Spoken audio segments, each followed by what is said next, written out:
Hello, my name is Catherine Inman, and I will be doing a video on concept maps for Intro to Cell Biology. First, we'll start with elements and atom being our main focus of topic. We have our critical elements, our primary elements, and then we have our secondary elements up here. Following below element, we'll go into atom. We'll talk about neutrons, protons, atomic weight, electrons, units of measurement, and Avogadro's number.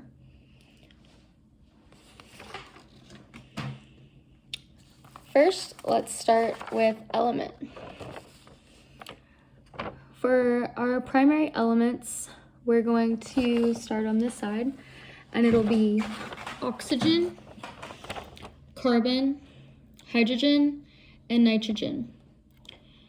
From oxygen, you can produce aldehyde, hydroxyl, water, alcohol, and ketone.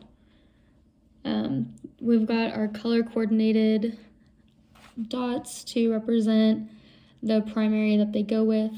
The purple dots are for oxygen. The red is for carbon. Speaking of carbon, we have our carbon to hydrogen bonds, gives us organic chemistry. Any type of inorganic chemistry will be lacking carbon. The ketone and aldehyde are red because they're related in the fact that ketone comes from oxidation of alcohol produced by oxygen and hydrogen. The ketone is special in the fact that its carbonyl group is attached within the carbon chain, and aldehyde, the carbon atom, the carbonyl group is attached at the end of the carbon chain. To talk more about water, comes our base and acid. We'll get hydrogen from our base and hydroxonium from our acid.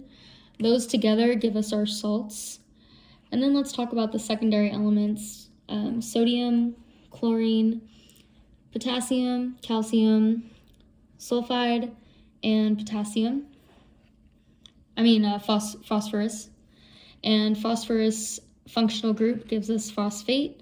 And a functional group of sulfur will give us sulfonhydryl. And that will end our element paper and bring us back to the beginning, and we'll go into atoms.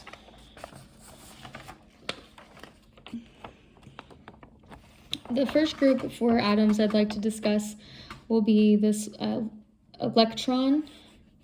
Electrons have covalent bonds, whether it's a double or a triple covalent bond. They have negative charges, and that means that they're a ion. Electron have electron acceptors and electron donors. The acceptor accepts electrons, and the donor donates. They can also have reducing agents, which will bring you a base, which is one of the key components that you need in salt, as discussed in the element paper. Moving on, we'll come down to the atom attraction, which will be our electron inactivity. From that, we'll turn the page sideways for better reading. Electron negativity, we have three categories. One being no change in the electron negativity, one being high electron negativity, and one where the attraction of opposite changes occur. Ionic bonds are where the attraction of opposite charges occur. Polar covalent bonds are high electron negativity. Non-polar covalent bonds are no change in electron negativity.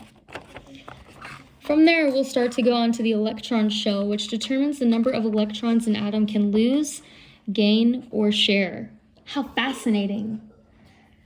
At the very most outer portion of the electron, you'll find your valence electron, which is where I wrote it all the way at the very bottom of this paper to show you that it's furthest away from the electron category because it is the most outer portion. My family is loving me making this video right now.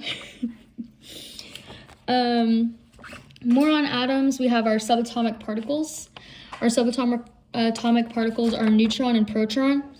The neutron is no electron charge.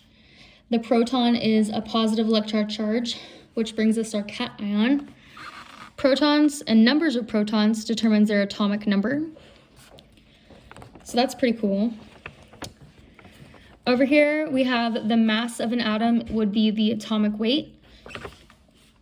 Following down below, we get our molecular weight, and related to that is Dalton because he discovered the atomic theory. Speaking of scientists, let's go on to Avogadro. He created the number 6.02 times 10 to the negative 23, which helps scientists understand the mole ratio of atoms. Number of atoms in a mole. To talk more about Avogadro's number, we will create a separate slide and go into moles and their measures of, or their units of measurement. If we're talking about mass, we'll be discussing grams, volume in liters, and distance in meter. Meter is the distance of light that sun travels. We have milli, micro, kilo, and centi as our abbreviations. And as you can see, the milli is 1/1000th, micro is times 10 to the negative 6, kilo times 10 to the 3, and centi is 1/100th. I hope you enjoyed watching and listening to this lecture video. I know my family sure did. Please like and subscribe as this is my third video I've uploaded to YouTube. Thank you, Cell Biology, and I hope you have a good night. Goodbye.